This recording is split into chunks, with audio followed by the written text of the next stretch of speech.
Hello everyone, welcome to Inconvenient Truths. I'm your host, Jennifer Zeng. As we all know, during the massive floods that hit significant parts of China, none of the top leaders of the CCP appeared.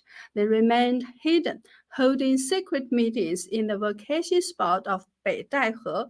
Insiders have revealed that during this meeting, Xi Jinping not only blamed the unprecedented economic challenges China is facing on U.S. sanctions, but also reaffirmed the necessity of strategically confronting the U.S. Additionally, rumors suggest that Xi lost his temper during his time at Beidaihe, showing signs of being mentally distressed or even mentally ill. Former Peking University professor Yuan Hongbin, who lived in Australia now, stated in his video program that according to his information insight from within the CCP, the main discussions of the Beidaihe meeting had concluded on August 12th. Xi Jinping displayed a level of madness during this meeting that can be described as apocalyptic. The content of Xi Jinping's speech at the meeting has been communicated to the provincial and ministerial level officials within the CCP, largely arranged by the de facto second-ranking CCP leader Cai Qi in the 2 days following the meeting. Xi Jinping's speech highlighted the following key points. Key point 1, reaffirming the need to adopt a mindset ready to face extreme challenges. Xi Jinping attributes the unprecedented crisis faced by the CCP to the comprehensive encirclement and suppression by international hostile forces led by the U.S. Therefore, he stressed the importance of dispelling any illusions regarding the U.S. Xi Jinping's judgment is that the strategic blockade and suppression imposed by the U.S. on China cannot be fundamentally changed. To break through the current unprecedented crisis, the CCP can only engage in a strategic battle against the U.S. He emphasized that there should be no room for any sense of luck or complacency in this regard. Point 2, Xi Jinping proposed that since a decisive battle is inevitable, in order to seize the opportunity to win, China should engage in a strategic showdown with the U.S. on its self-designated battleground, and he has chosen the so-called doorstep of China, which is the Taiwan Strait, as the battlefield for the strategic showdown with the U.S. Point 3, Xi Jinping emphasized his previous instructions to the military to be fully focused on winning battles. Given the unavoidable nature of the strategic showdown with the U.S., Xi Jinping called on the entire party and the military to be firmly focused on winning, to have a resolute mindset of aiming to win, and to establish this unwavering faith throughout the party and the military. This means that the CCP must resolve all major political, economic, and diplomatic crises in one fell swoop through a strategic showdown with the U.S. in the Taiwan Strait. Xi Jinping also urged the entire party to remember Mao Zedong's words when deciding to intervene in the Korean War: throw the first punch to avoid 100 punches. He stressed the need to establish the courage and determination to confront the U.S. head-on and to be confident of victory in the Taiwan Strait showdown. Point 4, Xi Jinping proposed the principle of daring to fight and being good at fighting. Where strength is needed, it must be displayed. Specifically, he pointed out that in the South China Sea, China should stand firm against countries like the US and the Philippines.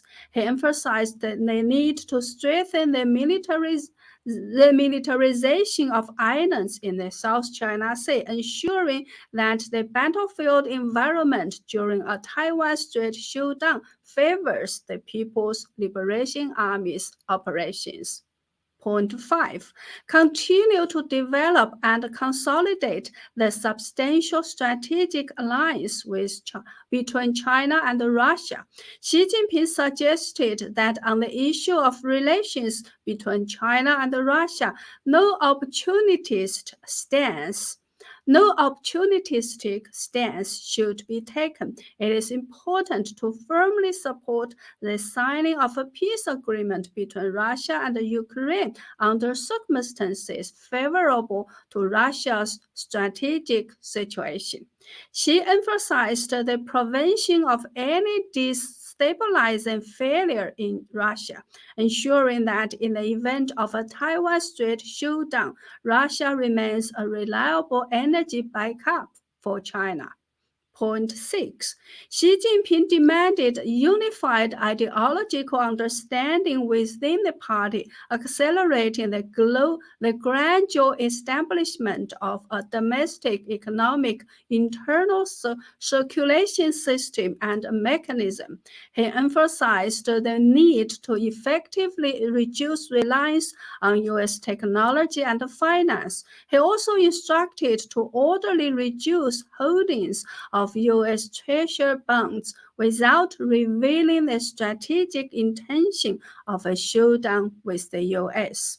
Xi Jinping believes that due to the blockade and pressure from hostile forces led by the U.S., the downward trend of China's economy is difficult to change in the short term. The fundamental solution to changing this economic dilemma is to defeat the U.S., the root cause of China's economic decline in the Taiwan Strait showdown.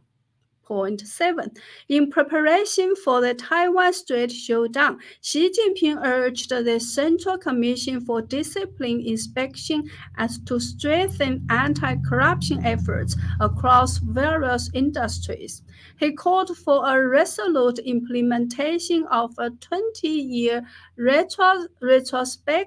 retrospective anti-corruption investigation. Funds confiscated through anti-corruption efforts in various industries should be used to bolster military expenses, ensuring that there is no shortage of funds for the showdown with the U.S. Point 8. Regarding the art of struggle, Xi Jinping suggested using public opinion and information warfare to drive a wedge between the US and Europe.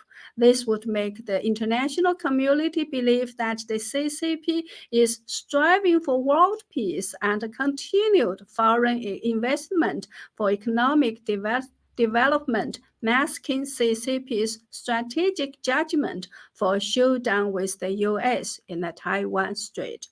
Point 9. Xi Jinping specifically instructed various foreign affairs departments and institutions to focus first on Taiwan's 2024 elections. He emphasized the effort to support the victory of candidates from the Kuomintang or the blue and white camps as long as the election outcome is uncertain. To achieve this, Xi Jinping demanded the use of powerful economic and trade measures to sanction the Democratic Progressive Party government during the critical period of the 2023 fourth quarter, which is the decisive moment for the Taiwan elections. Xi Jinping stressed that aiding the victory of Kuomintang candidate is not based on unrealistic fantasies of the party's pursuit of a cross-strait unification. Instead, it is aimed at dealing a heavy blow to forces advocating Taiwan independence once the Kuomintang regains power. This would also significantly strain U.S.-Taiwan relations, leading to political turmoil and weakness in Taiwan, thereby greatly enhancing the CCP's chances of launching a Taiwan Strait operation.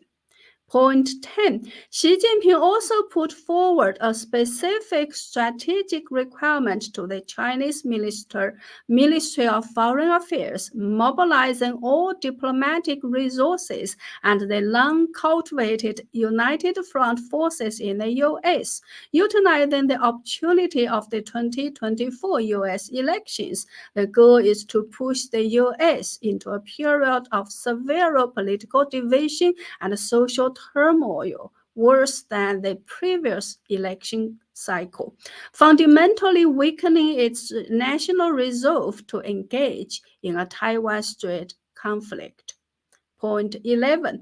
Xi Jinping further instructed the International Licensing Department and the Ministry of National Defense to strengthen political and military ties with North Korea. The aim is to effectively enhance North Korea's missile capabilities, ensuring its ability to exert a strong military deterrence against U.S. military bases in Japan and South Korea. This would create a situation where Japan and South Korea are hesitant to intervene in the Taiwan-related matters. Well, the above information is the urgent message conveyed to Yuan Hongbin by insiders within the CCP. Based on recent events, I find the information above to be highly credible. For instance, the recent anti-corruption campaign launched in the medical field appears to be a movement aimed at confiscating funds through anti-corruption efforts. Another example is the sudden announcement on August 21st by the CCP to suspend mango imports from Taiwan. This move is likely an economic and trade measure to exert pressure on Taiwan. There are also rumors online that Xi Jinping fell into a prison in Beidaihe, summoning each of the Politburo Standing Committee members for talks. He then reportedly criticized the previous party leaders like Deng Xiaoping, Jiang Zemin, and Hu Jintao for being irresponsible. He also criticized the financial industry, banks, real estate developers, and officials for lacking conscience, emptying the national coffers and leaving behind a pile of debt and bones for him to deal with, etc. At present, these rumors cannot be confirmed. However, there have long been claims that Xi Jinping suffers from a severe mental illness, potentially with a family history of such conditions. Some sources suggest that he is under significant psychological pressure and must take psychiatric medication, primarily mood stabilizer for bipolar disorder. During his visit to South Africa for the BRICS summit, he was said to be accompanied by a psychiatrist. Additionally, it is well known that Xi Jinping's father, Xi Zhongxun, suffered from a mental disease. During the period when Xi Zhongxun was persecuted during the Cultural Revolution, he exhibited incoherent speech and disorganized language during meetings. In his later years, his condition worsened and he remained in a state of ill health. On August 22nd, Xi Jinping was absent from the BRICS Business Forum attended by leaders of the BRICS countries. This absence sparked speculation about the reason behind it, one of which is health issues. Let's watch a video clip of him at the BRICS summit. As you can see, Xi Jinping seemed to be puzzled when his translator was blocked by security personnel from entering the meeting room. Xi Jinping appeared unsure of what to do and looked back several times. His walking wasn't very steady, he seemed unbalanced, and his movements were slow. By the way, the translator blocked by the security guard is Sun Ning. He is known as the first interpreter in China and has been the interpreter for most of Xi Jinping's foreign visits. For example, during Xi Jinping's visit to the US in 2013 and President Obama's visit to China in 2014. Sun Ning served as an accompanying interpreter at the G20 Hangzhou Summit in 2016. Sun Ning was the mysterious figure who stood behind Xi Jinping, carrying a briefcase and accompanying Xi Jinping throughout the entire meeting. Of course, another possible reason for Xi Jinping's absence is a significant and urgent event in China that requires his immediate attention. What could such an event be? On August 21st, the same day Xi Jinping left for the BRICS summit in South Africa, the Singaporean Chinese language newspaper 联合早报, which has previously been selected by the CCP to release special messages, published a full-page article titled "The Problem is in the Economy and the Root Cause is in Politics." The author of the article is Hong Kong tycoon Liu Mengxiong, who has previously served as a member of the National Committee of the Chinese People's Political Consultative Conference. Liu was born in China and he actually smuggled himself into Hong Kong by swimming in 1973 and later became a rich businessman. Anyway, Liu Mengxiong's article used bold and sharp language to criticize Xi Jinping's policies, pointing out that the problems in China are entirely due to political reasons. It criticizes Xi Jinping for rejecting political reforms, emphasizing party leadership above all, promoting personality cults, advocating if one's loyalty isn't absolute, one is absolutely not loyal, etc. He also sharply criticized Xi Jinping's zero COVID policy and said it has caused more secondary disasters than the virus itself. The article also mentions the recent floods in Hebei province and a classic example of 30% of natural disaster and 70% of man-made calamity. Regarding the CCP's foreign policy, the article states that one of the key drivers of China's economic development in the past few decades has been giving top priority to friendly relations with the US. However, the recent war-worried diplomacy aligning with Russia and other moves have caused China to gradually lose funding, technology, and markets from the US and the West.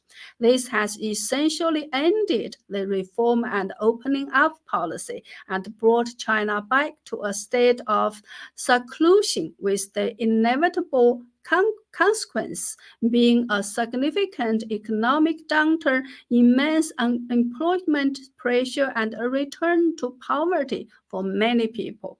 The article concludes by stating absolute power without checks is the greatest corruption, and one ends with a question: do the second generation of peasant uprising leaders, with the historic habitual thinking of seizing and occupying power, have the sense of historic mission and vision to achieve economic marketization, social legalization, and political democratization through political reforms?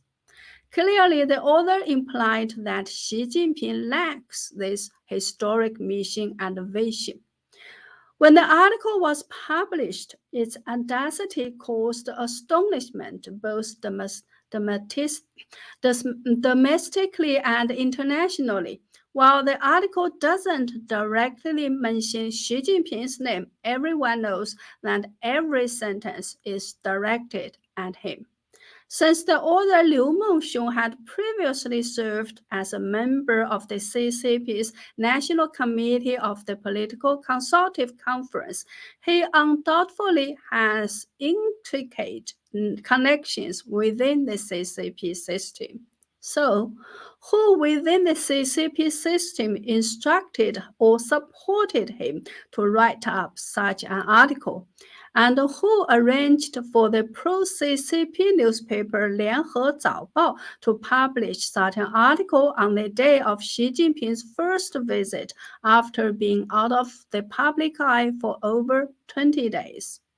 So some speculate that Xi Jinping's absence at the BRICS summit could be related to this article. Perhaps a significant anti-Xi force within the party has emerged, and it's likely that they have already begun to take action. In recent days, international media, including former China supporters among Wall Street elites, have started publishing intensive opinions about how bad China's economy is and unanimously agree that the current downward trend is irreversible. Finally, I'd like to add that despite the well-known fact that Xi Jinping was absent from the BRICS Business Forum and was represented by the Minister of Commerce for his speech, the CCP's mouthpiece, the People's Daily, bluntly lied in its report on August 23rd about Xi Jinping's activities in South Africa. It says at the very beginning, quote, August 22nd was the second day of President Xi Jinping's trip to South Africa. From attending a series of events during his state visit to South Africa in the morning, to delivering a speech to the closing ceremony of the BRICS Business Forum in the afternoon, to attending the informal special meeting of BRICS leaders in the evening, the program was full, conveying a lot of messages, unquote. In the middle of the report, it says again, quote, on the afternoon of August 22nd, local time, President Xi Jinping delivered a speech titled Deepening Solidarity and Cooperation, Addressing Risks and Challenges, and Building a Better World, to the closing ceremony of the BRICS Business Forum in Johannesburg, unquote. Sometimes people ask me, do you think Xi Jinping will start a war? When will it happen? At times like this, I often say that it depends on how dire China's situation becomes. The worse it is, the greater the possibility that Xi Jinping will initiate a war to divert attention and use it as a last resort means of escape. Now it seems we are getting closer and closer to that moment. It is said that the major dictators around the world often have some degree of mental issues. If Xi Jinping indeed has mental problems and holds control over a massive China with a nuclear-armed PLA, isn't that frightening? Again, I'd like to say let's hope for the best, but prepare for the worst. Okay, that's all for today. Please remember to subscribe to my channel and double check if you are still subscribed. If you enjoy my content, please kindly share my channel and videos and visit my website at jenniferzengblog.com, jenniferzengblog.com for membership and donations to support my effort. Thank you. Have a nice weekend and see you next time.